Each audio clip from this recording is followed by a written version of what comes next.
राहुल आज साथ में टिफिन लेकर नहीं गया? आज उसके ऑफिस में मीटिंग थी बॉस के साथ सवेरे सवेरे, इसलिए बिना टिफिन के ही वो चला गया। ठीक है, मैं दे आता हूँ। राहुल के पिता तैयार होने के लिए कमरे में चले गए। एक दिन पहले, माँ, मेरे दोस्त के पिताजी भी टीचर थे। उन्होंने देखो कैसे आलीशान बंगला खरीदा है। नहीं तो मेरे पापा, हम आज भी इस किराए के मकान में रहते हैं। राहुल गुस्से से बोला।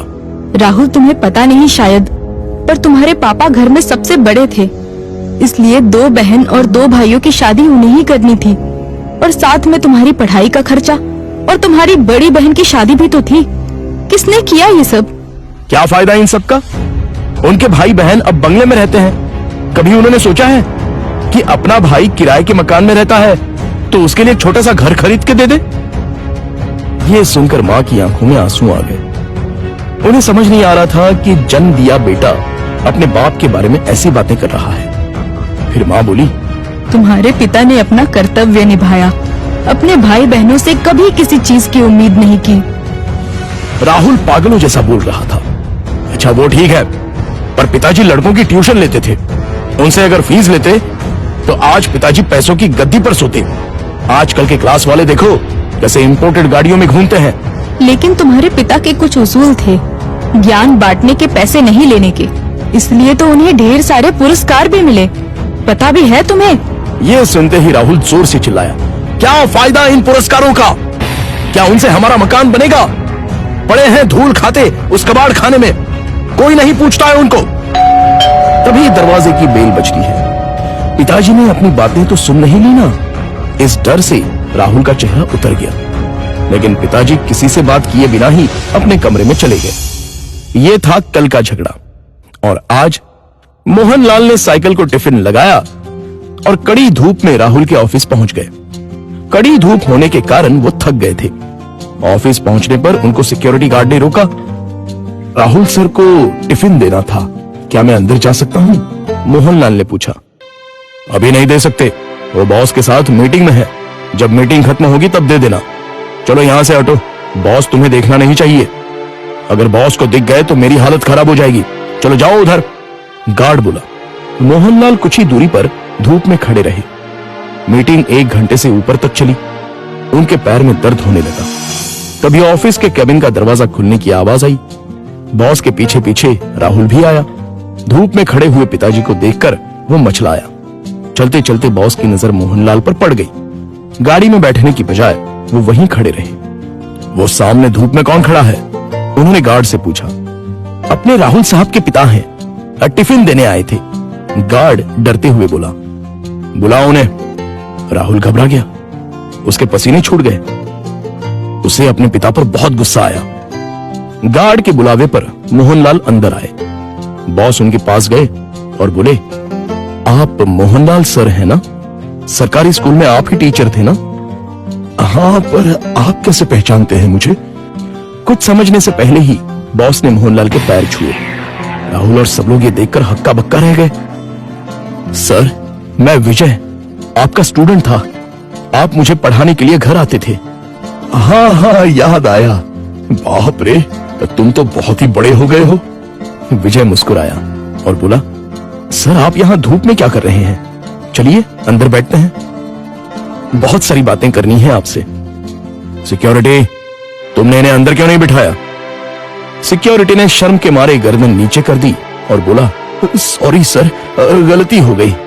इस पर मोहनलाल बोले, इसमें इसकी कोई गलती नहीं है, आपको डिस्टर्ब ना हो इसलिए मैं ही बाहर खड़ा हुआ था। ओके। विजय ने मोहनलाल का हाथ थामा और उनको अपने केबिन ले गया।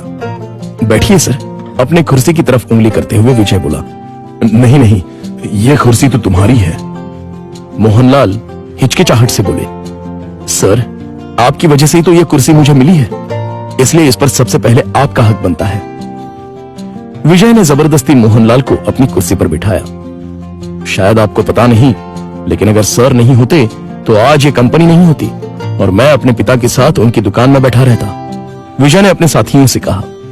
राहुल और मैनेजर आश्चर्य से देखते ही रह गए। स्कूल के टाइम मैं एक एवरेज स्टूडेंट था, मुझे पढ़ाई में दिलचस्पी नहीं थी। मार्क्स कमा रहे थे, इसलिए मेरी माँ मुझे सर के पास उनके घर ले गई और ट्यूशन लेने के लिए कहा, पर सर के घर पर जगह नहीं थी, इसलिए वो हमारे घर आकर मुझे पढ़ाने लगे। लेकिन सर ने कभी फीस नहीं ली। सर के पढ़ाने के तरीके से फिर धीरे धीरे मुझे पढ़ाई में रुचि आने लगी और मैंने 10वीं में दूसरा नंबर लाया। ये देखकर तो मैं हवा में उड़ने लगा। My goodness! पर सर ने कभी आपसे फीस नहीं ली? मैनेजर ने पूछा। मैं मां के साथ मिठाई लेके सर के घर गया। मां ने 50,000 का चेक सर को दिया, लेकिन उन्होंने वो नहीं लिया। तब सर ने एक बात कही थी जो आज भी मुझे याद है।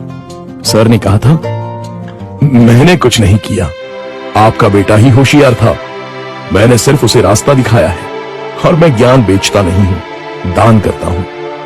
फिर मैंने 12th करने के बाद MS किया और अमेरिका जाकर पढ़ाई की और वापस आने के बाद ये कंपनी स्टार्ट की। एक पत्थर को सर ने हीरा बना दिया।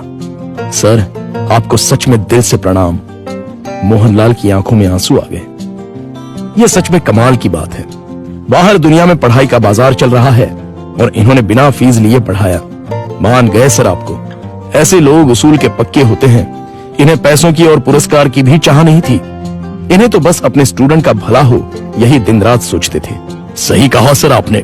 ऐसे लोग तो दुनिया में बहुत ही कम होते हैं। सर, क्या आज आप उसी किराए के मकान में रह रहे हो? मोहनलाल की जगह राहुल ने ही जवाब दिया। हाँ सर, उसी किराए के मकान में रहते हैं। आज मैं अपने सर को गुरु दक्षिणा दूंगा। इस शहर में मेरे कुछ फ्लैट्स हैं, उसमें से एक फ्लैट मैं आपके नाम कर रहा हूं। विजय ने कहा। क्या? मोहनलाल और राहुल एक ही साथ बोले। इतनी बड़ी गुरु दक्षिणा मुझे नहीं चाहिए। मोहनलाल बोले, सर प्लीज ना मत कहिए। काम के चक्कर में मैं अपनी गुरु दक्षिणा देना भूल गया था। बहुत बहुत शुक्रिया सर। शुक्रिया मुझे नहीं, अपने पिता को कहो और मुझसे एक वादा करो कि तुम अपने पिता के अंतिम सांस तक उनके साथ रहोगे। हाँ सर, मैं वादा करता हूं। राहुल इमोशनल हो गया और उसकी आंखों से आंसू आ गए। तो दोस्तों, आपसे गुजारिश है कि कभी भी अपने पिता से यह मत पूछिए कि उन्होंने आपके लिए क्या किया और क्या कमाया है। जो कुछ कमाना है वो अपने दम पे कमाओ। उन्होंने हमें जो पढ़ाई और संस्कार दिए हैं वही आपको कमाने में मदद करेंगे। धन्यवाद।